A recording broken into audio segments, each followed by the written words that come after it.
পারিনি। ইনফ্যাক্ট আমি ফাইনাল লুকও সেভাবে ক্যাপচার করতে পারিনি, যেহেতু এন্ড অফ দ্য ডে একটু লেট হয়ে গিয়েছিল অ্যান্ড আমার লোকেশনটা থেকে দিদিদের লোকেশনটা অনেকটাই দূরে, যেহেতু বিয়েটা কপিলমুনিতে হয়েছে অ্যান্ড আমি খুলনা থেকে ট্রাভেল করে গিয়েছি ওখানে। তো খুলনা থেকে কিন্তু কপিলমুনির ডিস্টেন্সটা বেশ অনেকটাই, দূরত্বটা তাও মানা গেল। লাস্ট অবধি যে বিড়ম্বনায় পড়েছিলাম, কারেন্ট চলে গিয়েছিল।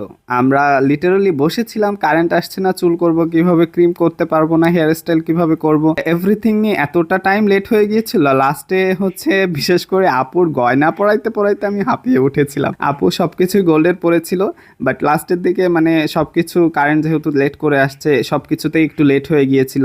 দেন আপুর লেন্সেও অনেক সমস্যা করছিল। এন্ড অফ দ্য ডে আপু লেন্স ক্যারি করতে পারে নাই।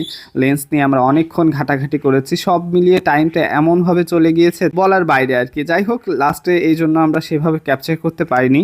এইবার আসি মেকওভারে। মেকওভারে আমরা একটু ওয়েস্টার্ন টাচ রাখার চেষ্টা করেছি। পুরোটা